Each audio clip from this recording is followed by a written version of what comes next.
up in the kind of Kotlin world in 2024. So tonight we're also supporting Brighton Fringe. We've got Ben with us, who's going to be doing a preview of his show, Bowling Alone. Just a 10-minute kind of preview. So based off that, go see it in full. Kotlin JetBrains have also sent us a whole load of stickers, badges, and things like that. They're on the table over there. Help yourself. There's plenty more drinks in the fridge, so go for it. They all need to be drunk tonight. This event is being recorded. So, yep, we'll cut out anything that you don't want to be seen. And there's a couple of things that I always say at every meetup. One of them is about these guys, Silicon Brighton, but I'll let them do their own intro. These guys are awesome. So at Runway East, we run these meetups and they give us this space to use for free. So, you know, we wouldn't be able to do this kind of stuff without these guys and these guys. So it's all very cool. Silicon Brighton. Charlie, over to you. Thank you, Lee. And would you mind if I take that clicker as well? Thank you, mate. And thank you guys very much for coming. For those of you I've not had the pleasure to meet yet, my name's Charlie. I work in events and community engagement for Silicon Brighton. And we are the host of Brighton and Hove's Tech Sector.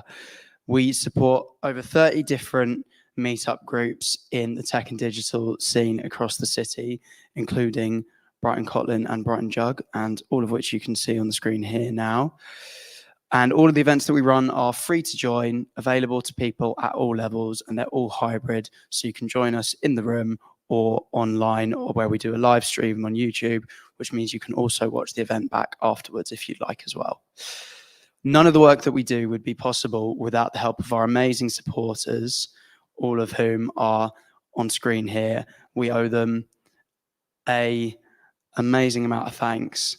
And if there's a company that you know who are based in Brighton or based out of the city who might be interested in supporting us, then please point them in our direction.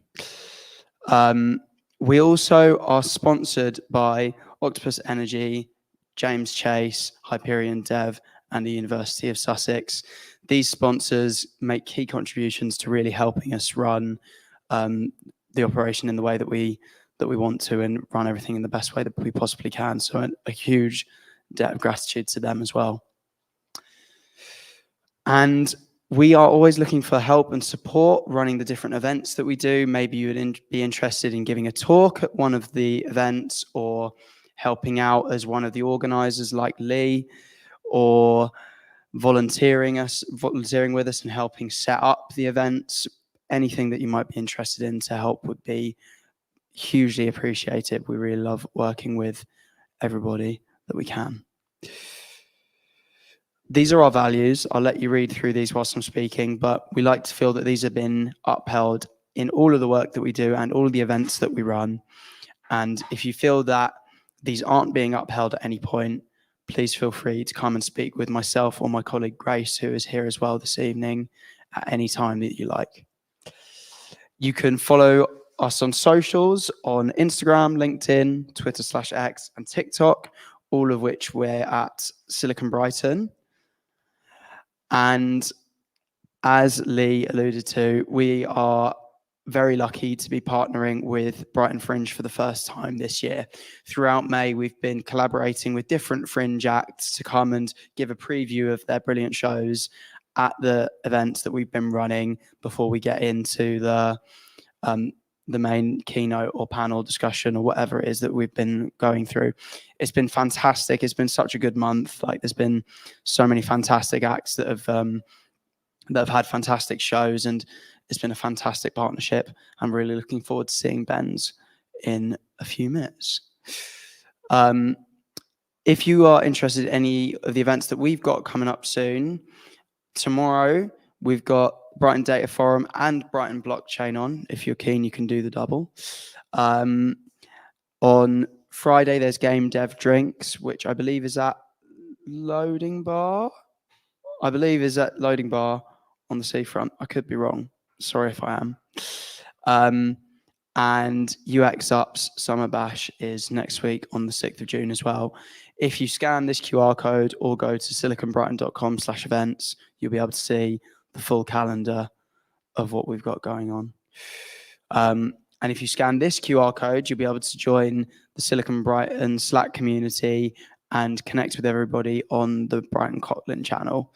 And stay in touch with everybody in between events and find different resources and shares and everything that's going on there. You can also join the meetup page for Brighton Kotlin at this QR code or meetup.com/Brighton-Kotlin. And that's everything from me. So thank you so much for listening to me. I would love to welcome Ben to come and do a preview of his Fringe show. You all ready? Yeah. Fantastic. Thank you, mate. Take it away. Thank you. Oh, just here.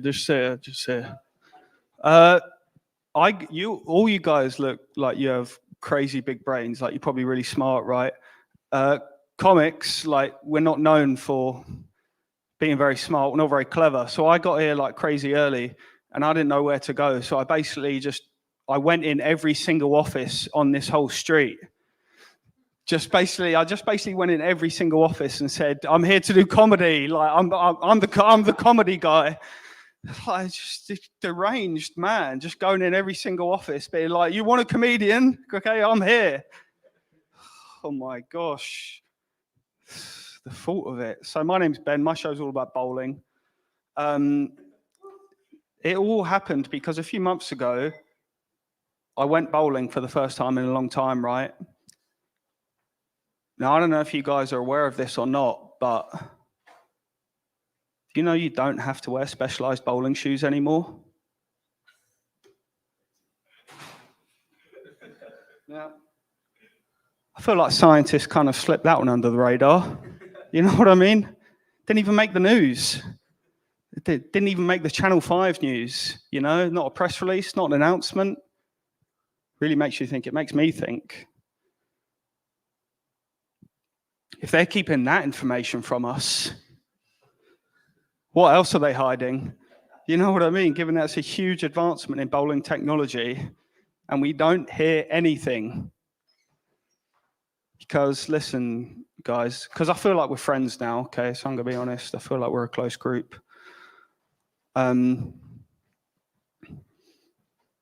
Bowling shoes were the last bastion of weird communal shoes, okay? That for some reason, society, without question, accepted. We all just accepted they were the last communal shoes, okay? Now here's a question that I've been asking my whole life, and I've yet to have it answered, to be honest with you, sir. What has happened to all the shoes? What has happened to all the shoes, man? Think about it. I've never seen a bowling shoe section in a charity shop. Nor have I seen a bowling alley employee at the dump, you know, throwing away a car full of 8.5s. You know, is there even a bowling shoe section at the dump? I don't know. I would like to know though, sir. Both would. Listen, guys, because you've got big brains, yeah, so I don't want to embarrass myself. Like, I don't want to sound like a tinfoil hat kind of guy. You know, one of these conspiracy guys. But I don't believe we ever needed bowling shoes. I think they were just gaslighting us into thinking they were necessary. And we fell for it, you know. Did we need them? Were the shoes just about controlling us? You know, my man gets it. Was this the machine those four guys were raging at? Questions need to be asked. Because bowling shoes are a reflection of society, you know. Makes me question everything. I don't know what to believe. I mean, is money real? What, bread? Does bread exist? Tiger bread seemed to come out of nowhere. We never questioned it. You know what I mean? It just came out of nowhere, man. Listen, Perfect timing, madam. So, listen, all I'm trying to say is, if we can be tricked into bowling shoes, do we really need the NHS, you know? Yeah. Bowling shoes, the NHS, you know, they're all sliced of the same pie, okay? Don't get tense. I'm just asking the questions, okay? That Louis Theroux was afraid to ask in his documentaries, okay? I'm that bitch. Be honest with you, gang. Bowling's a bit of a sensitive topic for me. But there's a dog over there. Sorry. Bowling's a bit of a sensitive topic for me. Because the first time I got my heart broken was because of bowling. Yeah. Thank you. I was just a kid, you know. I didn't know things. Didn't know things like brushing your teeth or talking to women. Not like now, you know. Not like now. Yeah. No, now I always brush my teeth. And I felt like I was finally ready to make the step up from Velcro bowling shoes to lace-up bowling shoes. That's when you know you're ready to be a big, strong boy, okay? So I'm at the counter, gorgeous girl behind the counter, long blonde hair. She looked like a young Axl Rose, okay? Gorgeous. So I thought, okay, she's gonna know I'm ready. So I get to the counter, tell her my size. To my horror, she gave me Velcro shoes. This loud, coarse rip of the Velcro. Cruel metaphor for my heartbreak. It's like, oh my God, this girl don't fancy me. She thinks I can't tie my own laces. She was right, I couldn't. Worst 21st birthday ever. Worst 21st birthday ever. I like to wear clothes in my spare time. Thank you. I buy all my clothes off Vinted and Depop. Does everyone know about those sites? Yeah, they're like clothes websites, right? Yeah, hell yeah. Depop is like that cool independent pub that plays live bands, and the overpriced beers are cool because they're served in jars. And Vinted is Weatherspoons. You know, with no matter what product you purchase, you'll get a miscellaneous stain on there somewhere, okay? That's for sure. And in all my years of surfing Vinted and Depop, I've never, ever, ever found bowling shoes on either site. Why is this? You know, I think bowling shoes are kind of slay, you know? I think hipsters would love them. It's madness. Like, how have they not Steve McQueen'd their way into the main shoe population? Let's talk about it together, guys. Okay, let's break it down.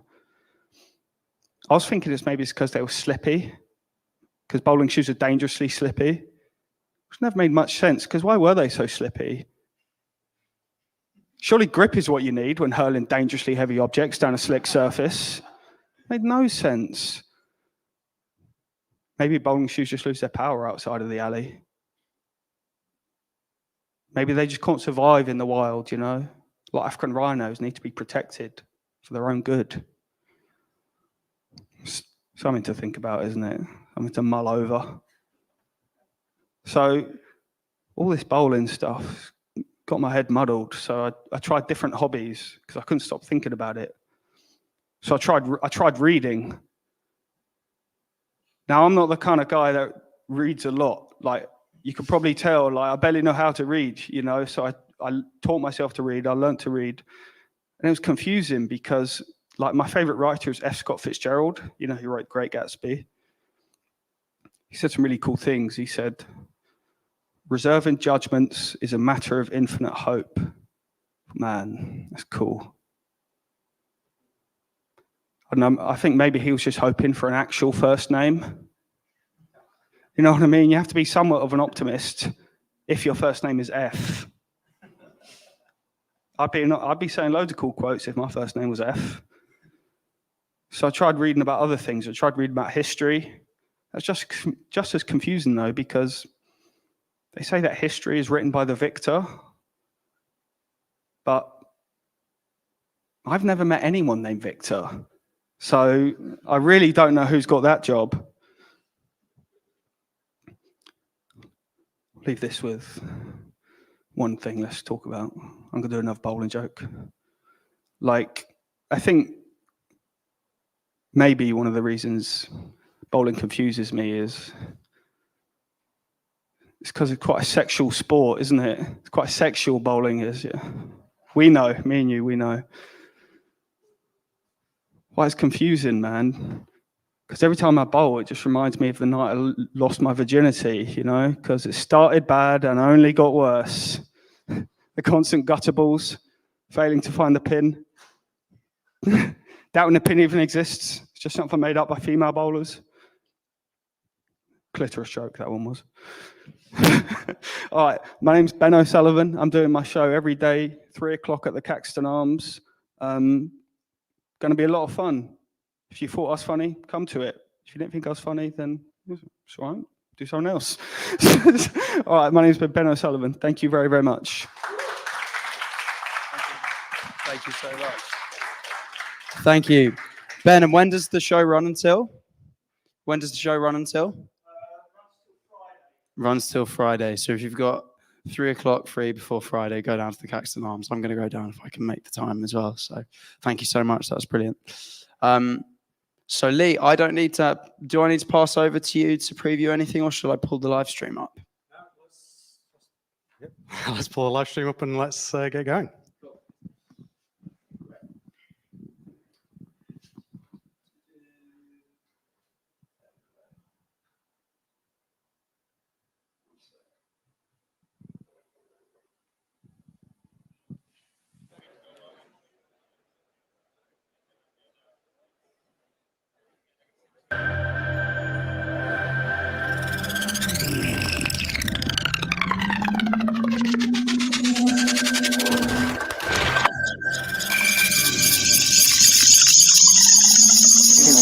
Years ago, we took your feedback. I don't know what exactly we. 5 or 7 years ago, we took your feedback. I don't know what exactly we. 5 or 7 years ago, we took your feedback. I don't.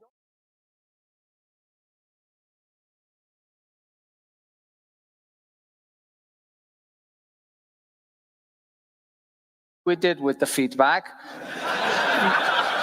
But we somehow listened to you, and I'd like to present to you the reimagined mascot.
Welcome to KotlinConf!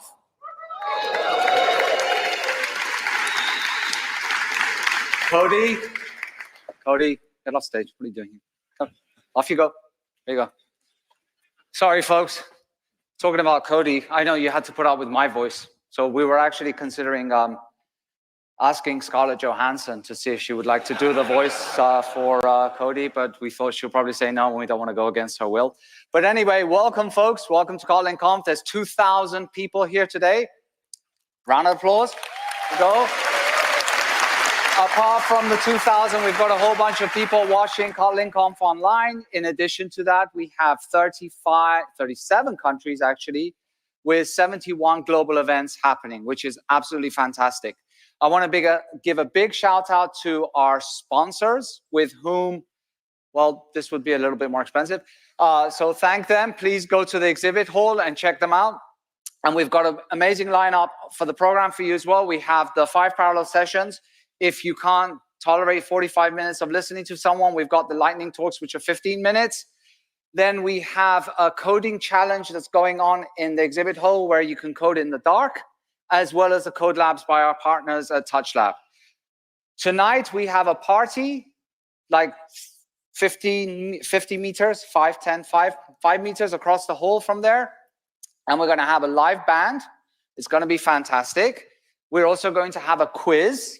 We're going to have a quiz. We're going to have some really good prizes and some not so good prizes, but there will be prizes. As usual, also, we have our closing panel, which is taking place tomorrow in this room. And at this last session, please come, please stay. It's probably the best part of the conference. And we're going to be asking very, very difficult questions. So really think hard about all of the difficult questions you could ask people. That's what I want from you. All of this information, of course, is in the KotlinConf app, which is Compose Multi-Platform. I don't have a mic to drop, but anyway. So you can check all the schedule, everything about the different talks. The most important thing of that app is vote for sessions. That way we know who not to invite back next year.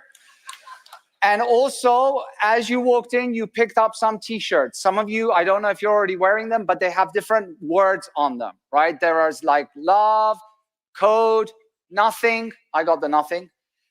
And the idea is for you to kind of like join up and take pictures, composing things, and then put them on your social media of choice with #KotlinConf. And with that, enjoy the keynote, and I'm going to hand it off to Igor Tolstoy, project lead for Kotlin. Thank you.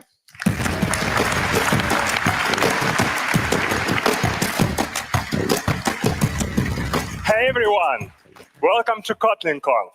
KotlinConf is the favorite time of the year for the entire Kotlin team. So please make us happy. Raise your hands if you enjoy using Kotlin. Woo! Thank you. We see this attitude in our data as well. 9 out of 10 developers tell us that they enjoy using Kotlin. And this love for Kotlin is what truly fuels its growth. 2 million developers use Kotlin for any task that you can imagine, from creating beautiful multi-platform apps, to Minecraft mods, to performance server-side apps, to groundbreaking LLM-based tools. And you know what? There is something very, very special about the number 2. Don't you think so? Today, I am thrilled to present the release of Kotlin 2.0. Kotlin 2.0 is a significant performance boost for daily productivity. It is future-ready, robust, and fast. Thanks to the new compiler, we can evolve the language much faster than before and do it in the platform-agnostic way.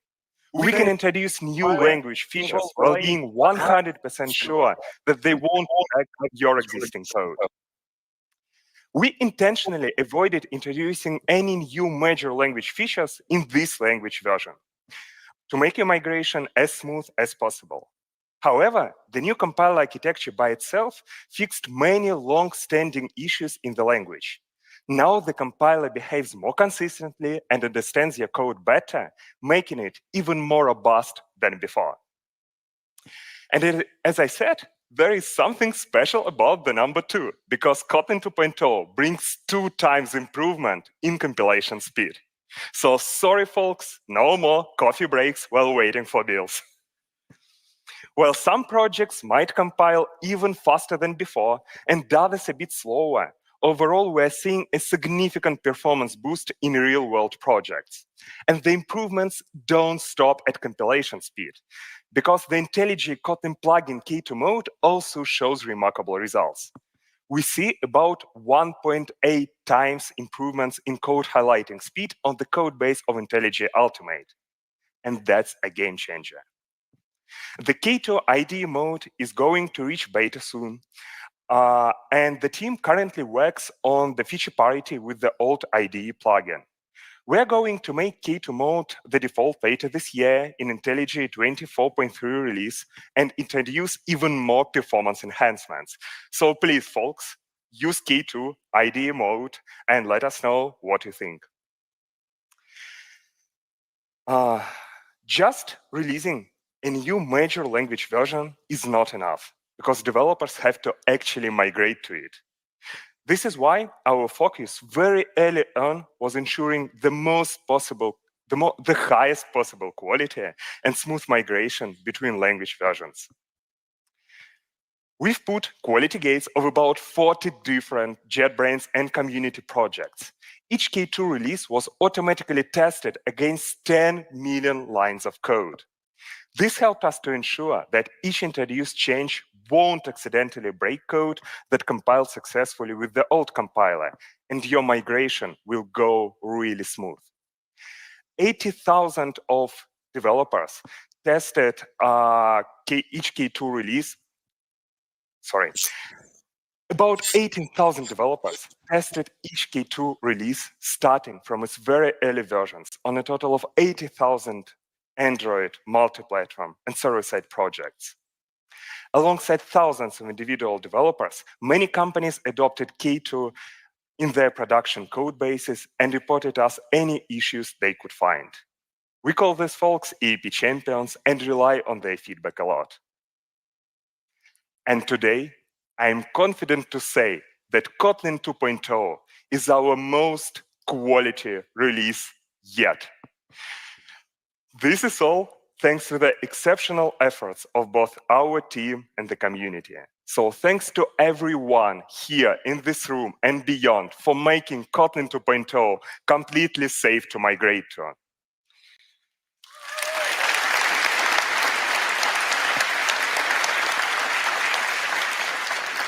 The new K2 compiler just hit stable, but it's already adopted in the world's largest code bases. I'm pleased to introduce Yves Mathey, Android engineer from Meta, who will tell you more about how they adopted K2.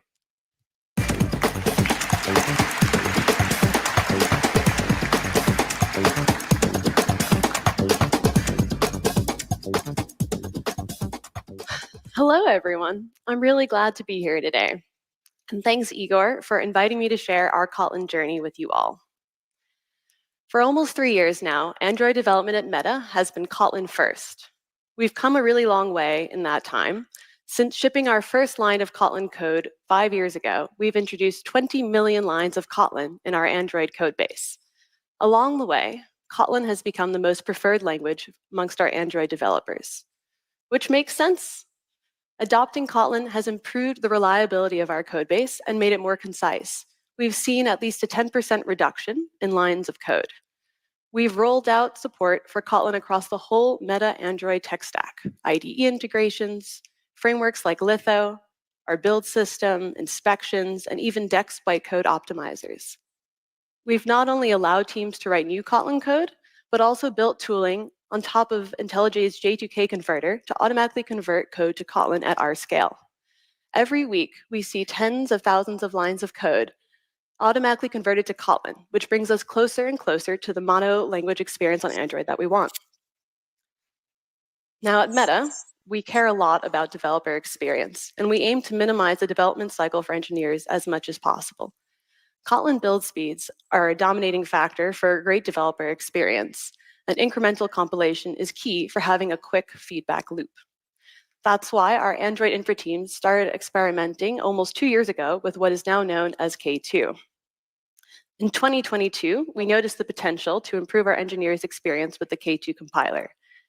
By December of 2022, after the Kotlin 1.8 release, we considered it safe to use K2 in some of our builds. From day one, K2 brought type system improvements and even some build speed improvements. In 2023, we enabled K2 and Buck2, our new open source build system, and with Kotlin 1.9, we made K2 the default compiler in a significant part of our codebase, with shadow K1 verification jobs. Now in 2024, up to 95% of modules in our Android code are built with the K2 compiler, which provides up to 20% better Android compilation. Now, with K2 going stable, we're really excited to start shipping our apps built with Kotlin 2.0. From the early development stages of Kotlin, the language has come a long way, continuously improving and setting a high quality bar so that developers everywhere can ship faster and with higher confidence. Now let's welcome Jeffrey Van Gogh from Google.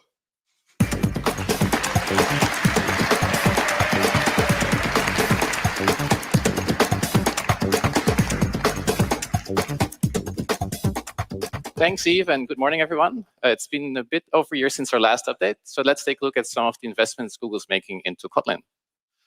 Just like JetBrains and Meta, we're super excited about Kotlin 2.0 reaching the stable release. At Google, we've been working closely with the team from the early days, and we have contributed many compiler contributions, and we've also been working on making Android ready for Kotlin 2.0. We've ported Android lint, parcelize, Kotlin symbol processing, and the Compose compiler plugin to be ready for Kotlin 2.0. And talking about the Compose compiler plugin, we've heard your feedback that it's really tricky to keep that up to date with new compiler releases. And so I'm happy to announce that as of Kotlin 2.0, we've moved the Compose compiler plugin into the compiler repo, and it's shipped with each distribution of the compiler. So no more tricky matching of versions and waiting for the plugin to be released.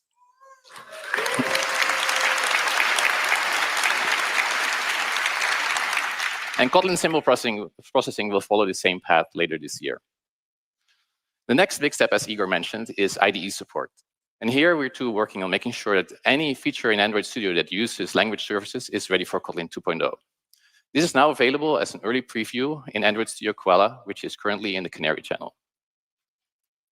Next to Kotlin 2.0, we have spent a lot of effort making sure that we keep improving Jetpack Compose. We're continuing to add the features that you need to build high-quality apps, and the July release of Compose will include support for highly requested features. A top priority for us is to make sure that the Compose you write naturally is as performant as possible. And as such, we have made changes to the way that Compose interprets stability. And we've seen 20% faster recomposition in our benchmarks. Next to performance to the library itself, we also have enhanced Compose performance to improve tooling. So make sure that you use the latest version of R8 and baseline profiles in your release builds. As we mentioned in the past, Google itself has been adopting Kotlin at a rapid pace. Last year, we told you we have over 15 million lines of code in our internal code base. This year, this has more than doubled to 33 million lines of code, which means that about 30% more developers are using Kotlin since March 2023. Kotlin's usage is not just limited to building Android apps. We're seeing steady growth in people using Kotlin to write server code. And these teams, they're citing similar reasons for adopting Kotlin as Android developers. They write simpler code, leading to higher productivity, fewer bugs, and making code just more fun to write. Of the teams that deploy JVM server code, about a third of them are writing Kotlin themselves. Last year, we announced that we're experimenting with Kotlin multi-platform for Google Workspace. We're using sharing business logic in Google Docs between Android, iOS, and web.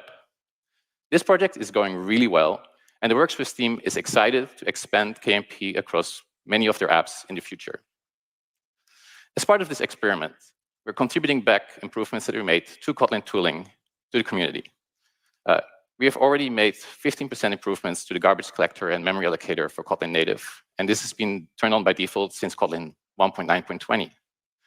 We're currently working on improving build speed. And on our internal projects, we're seeing about a 2x improvement in build speed, and this will land in upcoming releases of the Kotlin native compiler. We've also continued to make the trend of making Jetpack libraries available for Kotlin multi-platform. Annotations, collections, and data store are now available in the stable channel. And Lifecycle and view models are available in alpha. And I'm happy to announce that Room, which is our persistent library for Android, is now also available in an early preview in alpha. This allows you to write Kotlin idiomatic access to SQLite on both iOS and Android.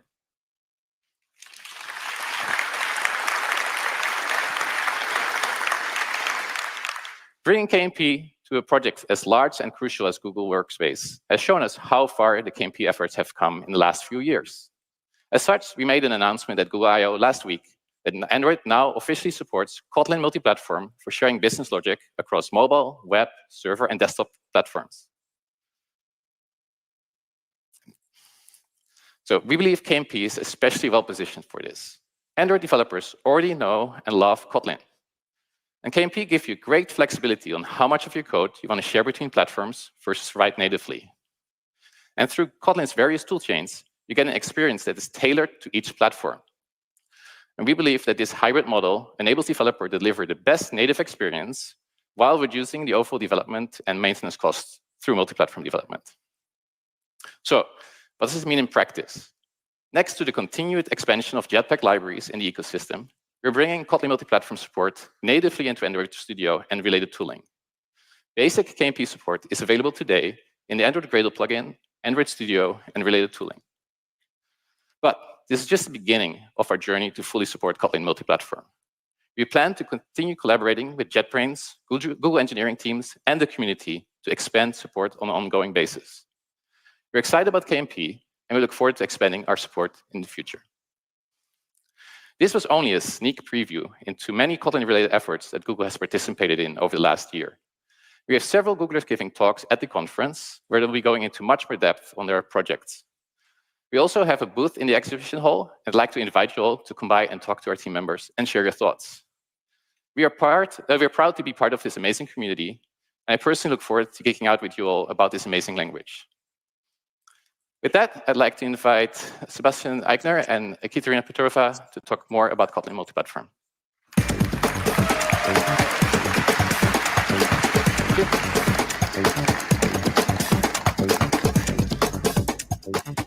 Thank you, Jeffrey, for sharing all this wonderful news with us. Yes, now Kotlin multi-platform is officially supported by Google, and it's a recommended approach for sharing business logic across platforms.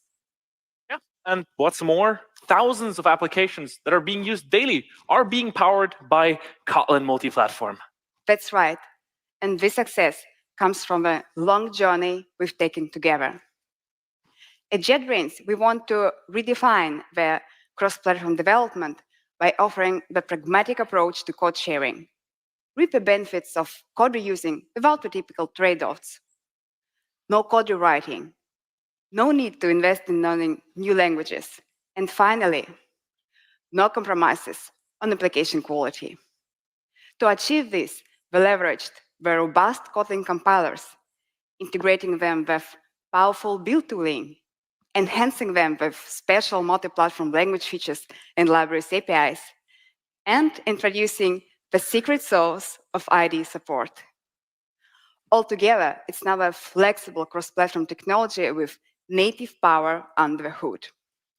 To ensure all these components work well together, the JetBrains team has worked closely with the community and thousands of early adopters to better understand developer needs and all about your use cases, all to provide you with a technology you can rely on, provide you with stable technology. Last year, Kotlin multi-platform went stable. You now can safely and without hesitation use it in production, and all the core parts now provide strict compatibility guarantees. Okay, Kate, both of us are clearly very deeply involved with KMP, so we could probably stand up here for hours and talk to you about its flexibility, its credibility, and so on. But you know who I think could do an even better job here? Our users. That's actually a great idea. Let's hear from a few of them. At Bolt, we have 8 different applications that often need to share common features. Our mobile apps must provide a great and consistent user experience on iOS and Android. We were looking for a way to unify our iOS and Android SDKs, work with our Kotlin API. After a successful initial test with the payments feature, we expanded KMP to our entire McDonald's application. We saw fewer crashes and better performance across both platforms after the launch. We've decided to go ahead with Compose multi-platform for built-in calendar view. In less than 3 months, it was live on App Store and Google Play.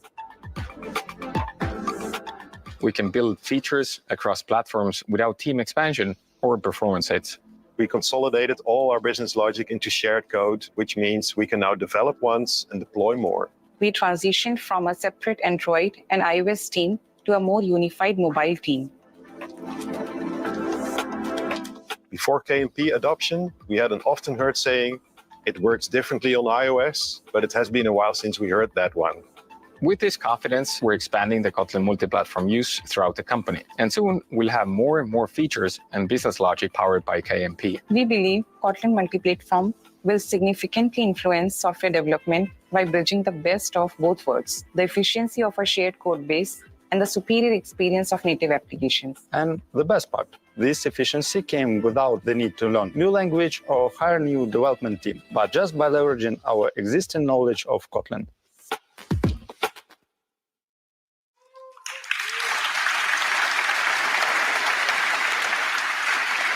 Kotlin multi-platform is stable, available for you today, a solid foundation for any kind of application.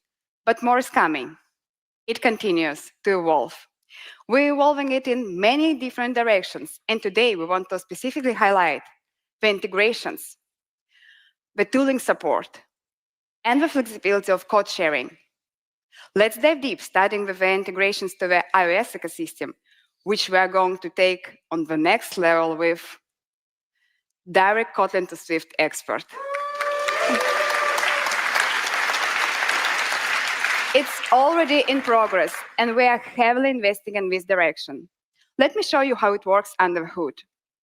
This tool takes your shared Kotlin code, sources, or libraries, and translates its public API into idiomatic Swift code, allowing you to use the full power of both these modern languages in your project.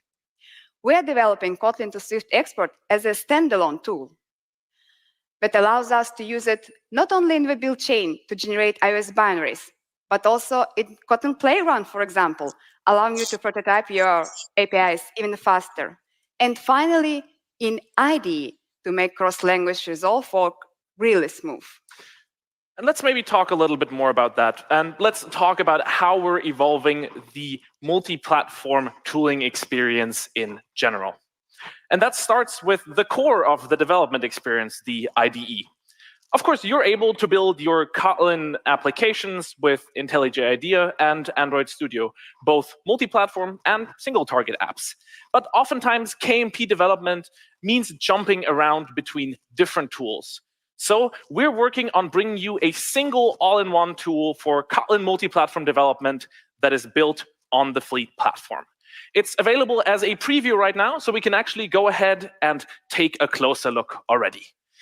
Our tooling supports you from the first moment you start working on a multi-platform project. It configures automatically, and it runs pre-flight checks to make sure that your development environment is ready to go. And from there, you get all the smartness and inspections at your fingertips that you would expect from JetBrains tooling. It fully understands Xcode projects and provides full support for Swift. So when you are working on platform-specific code for iOS, you can stay in the same development environment. You get full tooling support, including inspections, navigations, and refactorings. And what's more, these even work across the language boundaries of Kotlin and Swift, meaning that you can easily make changes across your entire code base without even having to switch windows. Of course, our tooling also allows you to run and deploy your applications on all targets, whether that's physical devices or emulators. And if something goes wrong and you need to investigate, you can use the built-in debugger to step through, dive into the runtime details of any code in your multi-platform projects, whether that's Swift, Kotlin native, Kotlin on the JVM, and beyond. And again, you can even step across language boundaries once more.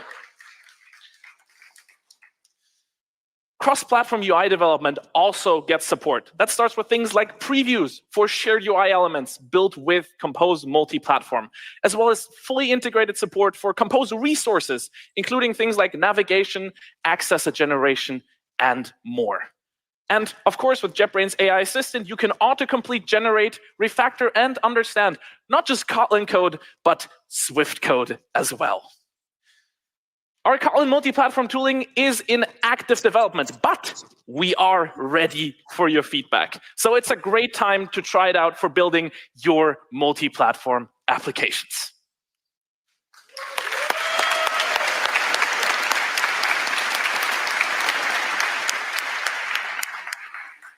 Beyond this, we're also thinking about the way you set up and configure your projects in the first place, which starts with the build tool. Now, Maven and Gradle are both well established here, and we will continue investing in them going forward. But we at JetBrains also want to lower the bar of entry of setting up projects and make even that part of the development experience truly enjoyable. At the core of it, the question is really, what should a build system look like that simply gets out of your way? That is built with multi-platform support from day one, and that is built with tooling support in mind. And our answer to that question is Amper, our new build tool. Let's take a look. With Amper, you can set up a simple Kotlin JVM project in just a single line of configuration. And of course, it doesn't matter which JetBrains IDE you might be using. From there, adding new dependencies is just as simple. And for your multi-platform project, your configuration still stays just a few lines, even as you continue to expand your project, adding more complex frameworks like Compose multi-platform. And even as I continue and specify target-specific configurations, I can fit the entirety of the configuration for my project on this one slide. And of course, we want to build it with first-class tooling support. Already, you can use built-in quick fixes to start from an entirely empty folder and just use a couple of keystrokes to set up the full project structure.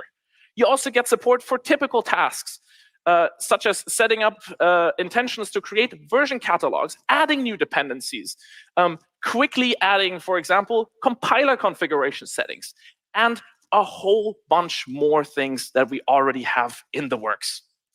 Now, Amper is still in its early stage, but we do want to evolve it based on your feedback. So we're already looking forward to seeing you try out Amper, and we really hope that you'll enjoy it.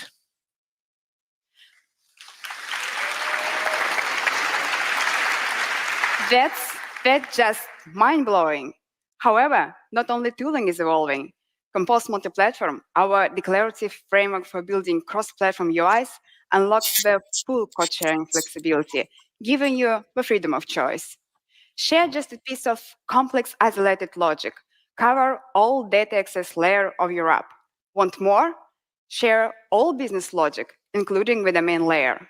And finally, choose between native or cross-platform UI, depending on your use case, meaning that you can write your app in up to 100% Kotlin. Compose multi-platform allows you to expand the user base of your app experiences by meeting your users whenever you encounter them.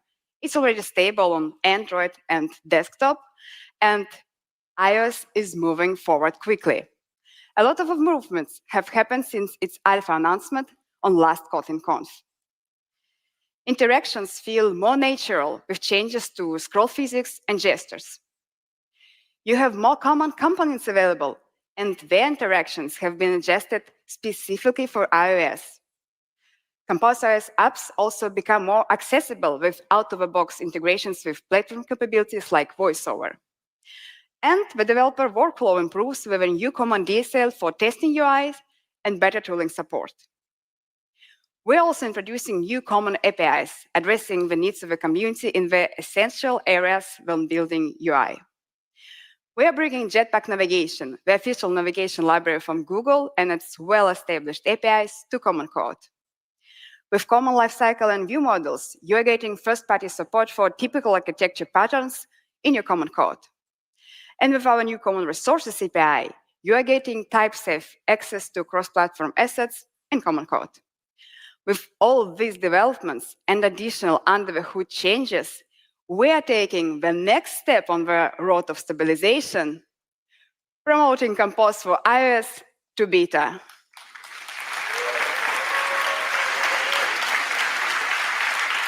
It's now really a great time to start using it in your project. Using Compose multi-platform means you can meet your users whenever you encounter them. And with Compose multi-platform for web, you can bring your app experiences with component-level reuse straight to the browser. It's powered by Kotlin for WebAssembly. Kotlin WASM allows you to run your shared Kotlin code on high-performant WebAssembly virtual machines that are available in all modern browsers.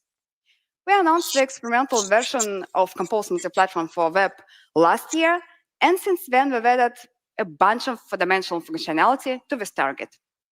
Things like support for different screen sizes, orientations, user inputs. The web target also gains access to all common APIs we just talked about earlier.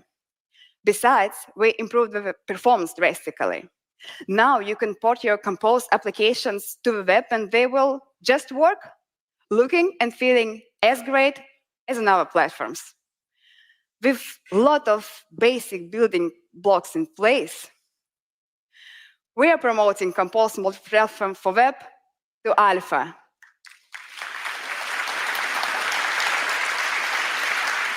Making it the perfect time to start exploring bringing your apps to the browser. So, as you can see, with Kotlin multi-platform, you don't just have a solid foundation with a developer experience that's always evolving so that you can build whatever comes next. As Kotlin engineers, we really can't wait for you to see what you will do with this power. Next up, we'd like to welcome Michael Zarachinsky, who's the lead language designer of Kotlin, to the stage to share news about the upcoming Kotlin language features.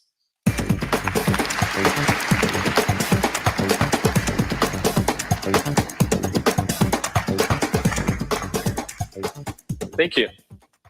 So, Kotlin 2.0 is released, and we are going to take a look at 4 language features that are set to be released first.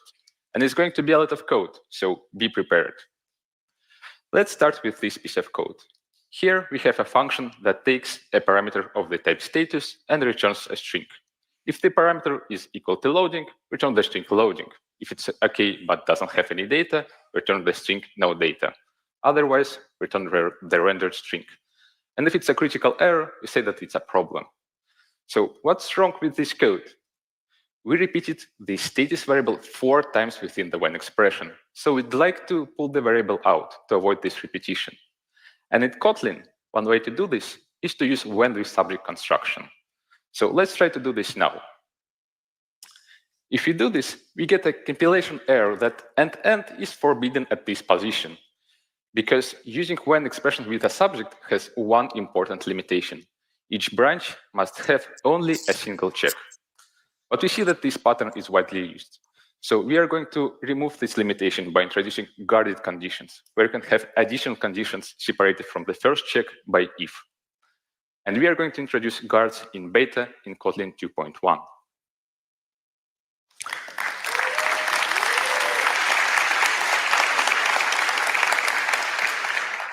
Now, let's take this particular part of JSON data and embed it into a multi-line string.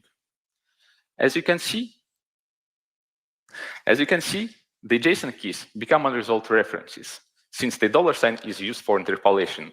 So we have to escape the $sign somehow.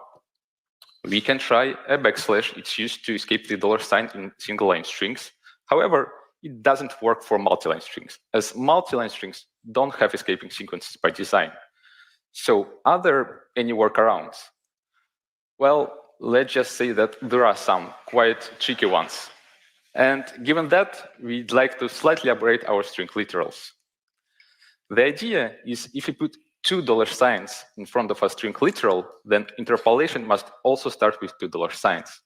And a single $sign can be used just as a symbol. And the feature for multi-dollar interpolation also goes beta in Kotlin 2.1.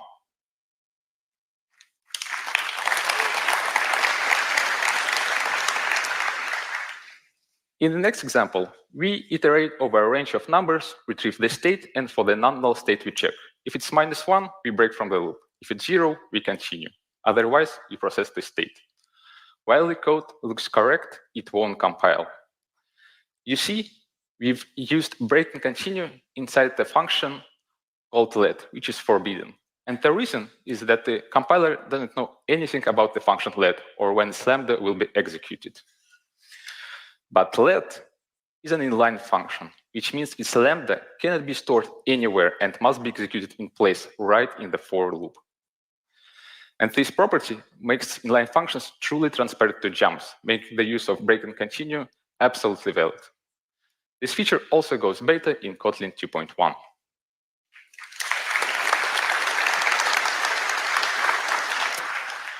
We've discussed somewhat minor yet important upgrades to the language. Now let's take a look at a feature that has naturally evolved in Kotlin over the past few years. The update is about context parameters or context receivers, which you've probably heard of. But first, let me briefly recap one of its use cases. Let's imagine I'd like to write a function without a close that can automatically close all the open files in a lambda. To do so, I introduce the interface autoclose scope and two functions, with autoclose, which starts a new scope, and the function open, which can open files in such a scope. The issue here is that I'd like to define the function open as an extension on a file to make the API more extensible and friendlier to IDE, so that it will be possible to inspect available operations via autocompletion. But that's not possible, as the function open already has a receiver. And here is where context parameters are going to help us. Essentially, I am moving the extension receiver to special context parameters section. So now it's possible to define the function open as an extension on file and have a familiar and friendlier API. The feature was already released as experimental and became quite popular. So we are addressing your feedback and moving it to beta in Kotlin 2.2.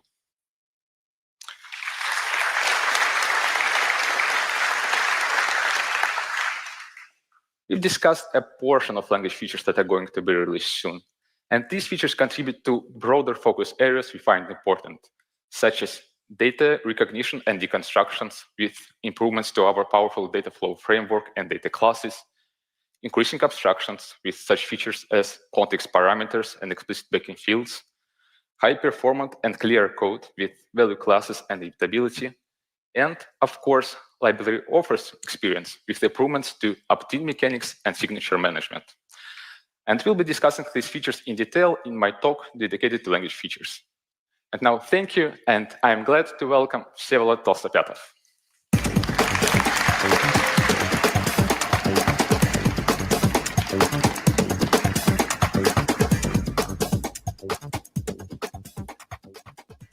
Kotlin is everywhere.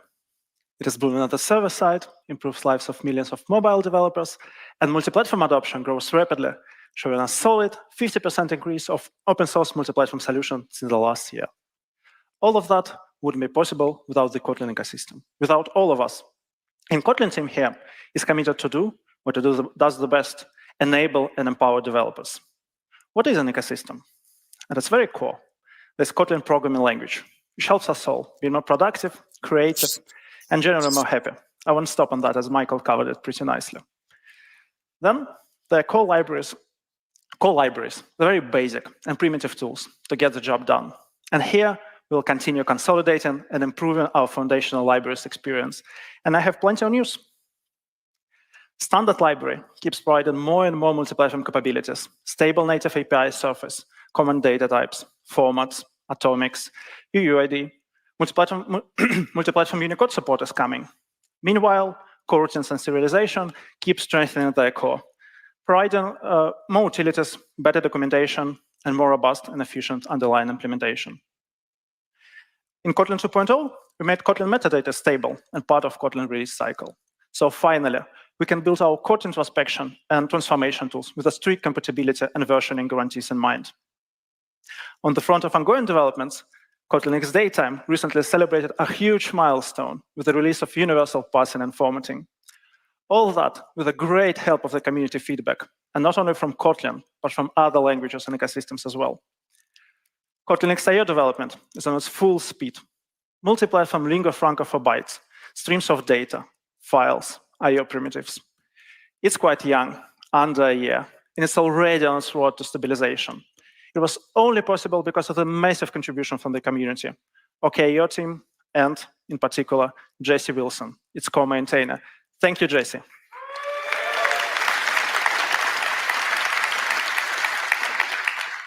And we have new libraries joining the party. Welcome Kotlin X RPC, Kotlin first multi-platform RPC framework with a seamless integration with the rest of the Kotlin ecosystem. Candy, a library for data visualization, and Data Frame, a data processing library with a first-class support integration with Kotlin notebooks. But core libraries is a really tiny part of the ecosystem. And what's more important is all the solutions that we built on top of them and with their help. And here we'll continue our tradition of removing barriers, effectively acting like a force multipliers for all the library authors and API designers. Great news on the tooling side. Recently, we released a multi-platform binary compatibility validator to help you safely evolve your multi-platform APIs. Docker team worked hard to improve multi-platform documentation experience, UX-wise, tooling-wise, performance-wise. Kotlin Xcover, our Kotlin-first coverage solution, is promoted to beta. And last but not least, we released updated, revamped API guidelines to help you sharpen your API and provide cohesive and aligned experience for all the Kotlin developers. And when I was saying about removing barriers, I meant it literally. We aim to completely erase boundaries between platforms. And our next huge milestone is universal KLibs and universal platform-agnostic publication. Finally, if you have a multi-platform Kotlin library, you'll be able to build and publish any target you want from any operating system you have without worrying about the rest.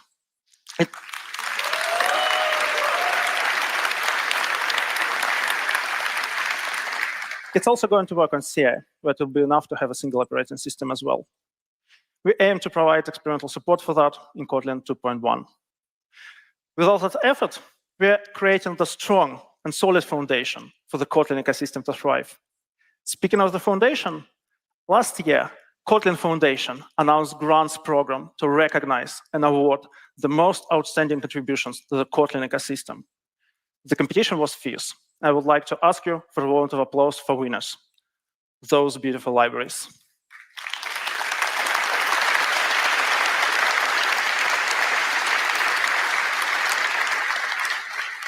And I'm happy to tell you that this year, we are continuing our grants program. So if you're an author of an open source library, framework, or tool with a well-defined scope and a Kotlin multi-platform support in mind, you're eligible to apply. Kotlin Foundation is backed by companies who share our common mission, creating safe and sound Kotlin ecosystem and increasing Kotlin adoption everywhere. And this year, Uber joins Kotlin Foundation as a silver member to help us achieving our mission and growing our ecosystem. And with all that effort, all that support by companies, communities, people, we are creating an amazing ecosystem for millions of developers to create millions of applications and make billions of people happy. And about how one can navigate and enhance the Kotlin ecosystem, I would like to pass my word to Julia from Amazon AWS.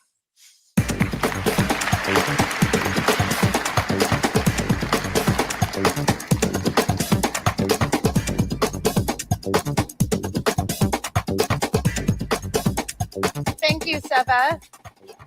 At Amazon, we strive to make developers' lives easier. And we don't just do this for external developers. We live this internally as well. Now, ease of use, familiarity, incremental migrations from Java, and modern language features are just some of the reasons that we've encouraged developers at Amazon to use Kotlin. And we have a quickly growing community of Kotlin users at Amazon, and we're starting to see it show up more in internal trainings, internal conferences, and tools. And recently, we started to put more focus on Kotlin for our internal teams, and we've had a 6 times increase in internal Amazon accounts using Kotlin over the last year. and a 13 times increase in requests to AWS through the AWS SDK for Kotlin.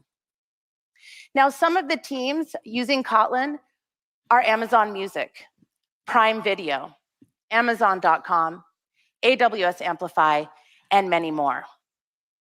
But in addition to using Kotlin the language, Amazon has built on other parts of the Kotlin ecosystem, including Spring, Compose, Exposed, Gradle with Kotlin build definitions, and many others. And at Amazon, we've added support for Kotlin and Smithy, which we use extensively to define service definitions that provide the foundation for much of our AWS SDKs.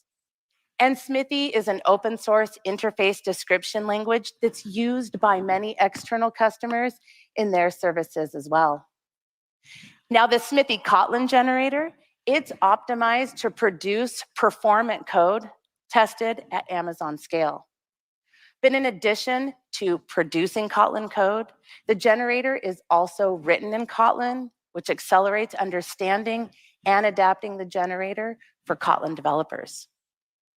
If you want more details on using Smithy with Kotlin, see Ian Botsford and Aaron Todd's talk today at 1 o'clock. Now, many Amazon teams are loving Kotlin, and like the Prime Video team, they report higher quality, satisfaction, and productivity. And Kotlin usage at Amazon continues to grow, and we're excited about how this will benefit our users and make their experiences better and more reliable. Now, support both internal and external developers using Kotlin. We created the AWS SDK for Kotlin, and it went GA in November. And it's built on Smithy Kotlin, providing idiomatic and consistent Kotlin APIs for interacting with AWS services. And on top of idiomatic Kotlin language features like coroutines, builders, and nullability, there are some convenient APIs that make doing more complex things easier. Pagination, waiters, and streams are all built on coroutines, and the streaming APIs have easy interop with Kotlin flows. And hundreds of AWS services are supported with the AWS SDK for Kotlin, including newer APIs like the Amazon Bedrock service for generative API. So what's next? At Amazon, we're continuing to expand Kotlin usage by further enhancements to the AWS SDK for Kotlin, to Smithy Kotlin, and Amplify with Kotlin. First, the AWS SDK already has support for Kotlin Common, but we will work on supporting targets beyond the JVM and Android, including iOS, macOS, Linux, and Windows. And we're also working on adding a high-level API for Amazon DynamoDB object-to-data mapping. And another exciting API that we're working on is an Amazon S3 transfer manager, making it easier to handle transferring files between Amazon S3 and other systems. And finally, we're working on adding more telemetry integrations with systems like Amazon CloudWatch and AWS X-Ray. Now, we'd love your feedback on these enhancements, and the GitHub repo for the AWS SDK for Kotlin is a great place to get started. So please head over there and get involved. And with that, I'd like to bring up Svetlana Isakova from JetBrains.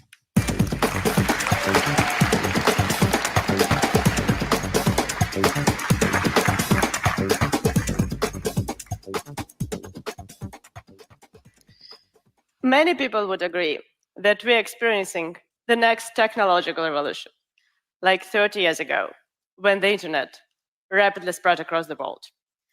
Let's talk about Kotlin and AI. Our goal at JetBrains is to equip Kotlin developers with the best tools possible, and AI becomes a natural part of it. Let's see how JetBrains AI Assistant can help you be more productive. The latest versions of our IDEs come with AI-based code completion. These suggestions can greatly help you to speed up the development process. Passing correct arguments from the context or following the patterns adopted in the given code base. It surely can be done automatically, right? But AI Assistant is much more than code generation. The whole experience is deeply integrated and fits naturally into your development workflow. For instance, you can ask it to generate session routing code in a Cater server for a conference application. It correctly understands its Cater and that conference repository is supposed to be used here. Or you can ask it to explain the code, and then it provides human-readable, detailed explanations in AI Assistant chat window. You can ask it to write documentation for your functionality, or generate a commit message. It might be a bit verbose, but you can customize how long you'd like it to be and in what language it should be written in. How does AI Assistant achieve all that? It all boils down to one thing: context. ID knows the structure of your code: type information, usages, file structure, related files, dependencies, and so on. AI Assistant includes the relevant information into the context of your action. This context is then passed over to the JetBrains AI servers, which ensures a secure and transparent way of using this data with various large language models. If your company has constraints with cloud-based AI solutions, you can check JetBrains AI Enterprise. It'll be possible to run a service on premises and connect it to your approved LLM service providers. I also want to share that JetBrains AI Assistant is written entirely in Kotlin. Later, Vlatankov will share more details about its internals. Now let's talk a little bit about how it's implemented under the hood and what we are doing from the machine learning perspective. We are working on our own language model for Kotlin. It's been trained from the ground up. The latest version of Fleet already uses it for code completion, and we plan to release it in IntelliJ 2024.2. There is a general model for code completion in all the languages, and a fine-tuned version for Kotlin. It supports passing custom context and filling code in the middle, and is tailored for one-line and multi-line code completion. The benchmarks show that it generates code better than other models, even of a much bigger size. To build and improve such a model, we need datasets and evaluation benchmarks. We set up collection repositories published with open source permissive licenses to get the most extensive and up-to-date dataset with the Kotlin code. We also converted the popular code exercises instructions dataset and human eval benchmark into Kotlin. As an example, we took two popular open source models, ran them on this benchmark, and then fine-tuned them using our datasets. And the quality of the code they generate in Kotlin based on the provided instructions has significantly improved. To make it available for the machine learning community and major LLM vendors, we open source this data on Hugging Face. Naturally, AI changes how we develop software. And at JetBrains, we have a simple goal: to provide you with the best tooling experience and the best language to work with, whether you're human or AI. And with that, thank you to all the humans in the audience, because I assume that there are no AIs yet.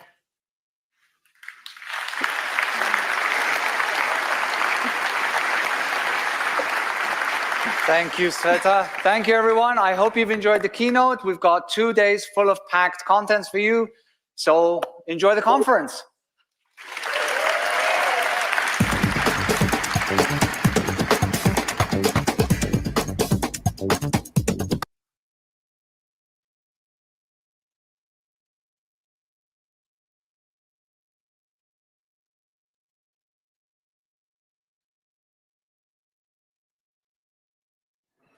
Awesome. Cool. Well, there's lots of interesting stuff by the look of it. Pretty heavy on the multi-platform. we'll call it there for tonight. So thanks for coming. If you want to hang around and talk about anything that was discussed in the keynote, there's plenty of beers left. There's stick around. We can talk about what was discussed. But other than that, thanks for coming. Next month we've got Bright and Jug, which is contract testing. So come along to that. Check out meetup page, Bright and Jug. Thanks again.